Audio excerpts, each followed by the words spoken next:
People often ask, what is the alternative? Yet many people struggle to imagine alternatives. Part of the reason is that the dominant framework remains legitimate. That matters because we are talking about a framework that repeatedly produces division, war, instability, contradiction, double standards, domination, environmental degradation, and relational breakdown. The evidence is everywhere. People see it. People live inside it. People complain about its outcomes constantly, yet the framework itself rarely comes under examination. Instead, the conversation becomes which group should lead, which group should have power, which group should be on top, which ideology should dominate, which nation should win, which religion is correct, which race is superior. The assignment changes. The framework stays. Part of the reason is that the dominance and supremacy framework offers something many people have become attached to, addicted to: certainty, belonging, identity, validation, status, position. The framework offers a place to stand, a place to belong, a place to feel significant, a place to feel correct, a place to feel protected from uncertainty. And like many addictions, contradiction alone rarely interrupts the behavior. The instability is visible. The division is visible. The stress is visible. The ineffectiveness is visible. Yet people continue returning to the framework. People return to alcohol. People return to gambling. People return to cigarettes. People return to habits that repeatedly produce consequences they themselves can identify. The dominance and supremacy framework ain't no different.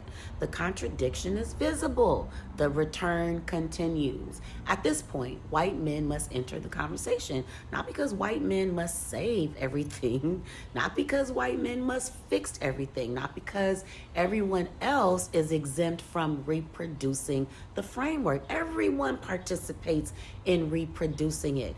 Everyone carries responsibility there, yet this remains a white male dominant framework. It was designed, expanded, institutionalized, normalized, and defended through a white male dominant model. White men have a unique role: not to rescue, not to lead another movement, not to become saviors, simply to acknowledge the flaw.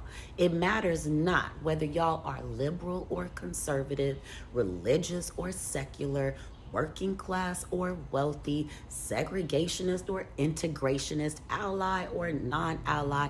The outcomes are visible. The contradiction is visible. The instability is visible. The stress is visible. The flaw is visible. And one of the clearest signals that the flaw is visible is how quickly alternatives get translated back into dominance language. If patriarchy is ineffective, who will be on top? If white supremacy is ineffective, who replaces white folks?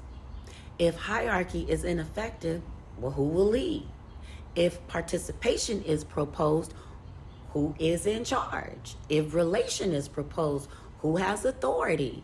If balance is proposed, well, who wins? The imagination keeps snapping back to dominance language, and that reveals something important. Because if simply changing the people at the top feels threatening, then there is already an understanding of what being underneath a dominance framework feels like. Otherwise, there would be no threat. The reaction itself becomes a signal. Not that every claim is correct, not that every alternative is wise. A signal that the consequences of the framework are understood. And honestly, I get it, because many of the alternatives being presented are still operating through the same framework. Black supremacy, female supremacy, spiritual supremacy, different assignment, same framework. If the only alternative being offered is our turn to be on top, then resistance makes sense. The framework has already demonstrated what it produces, which brings me back to white men. Acknowledgement matters, because this is what happens when a manufacturer discovers a design flaw. The manufacturer issues a recall. The manufacturer acknowledges the defect. The manufacturer acknowledges that something in the design repeatedly produces ineffective outcomes. The manufacturer does not personally repair every product. The manufacturer does not save every customer. The manufacturer acknowledges the flaw, and that acknowledgement changes something. It changes legitimacy. It creates space for people to stop defending the design. It creates space for people to examine the architecture itself. That's what's missing. Not another leader, not another hierarchy, not another group claiming the top position, an acknowledgement that the organizing principle itself is flawed. Dominance and supremacy are ineffective ways of organizing human beings, not because I said so, because the outcomes keep revealing it.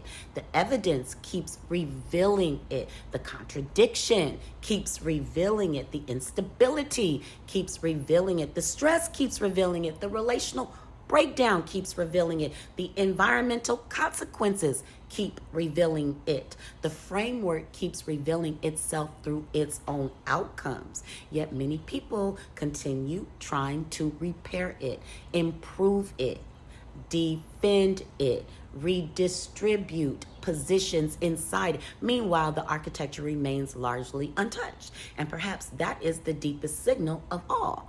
People have become so accustomed to organizing through dominance that participation feels unrealistic. Relation feels unrealistic. Interdependence feels unrealistic.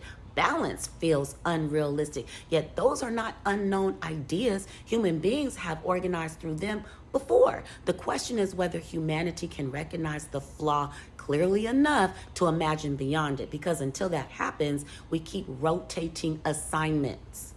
Different people, different identities, different stories, same framework.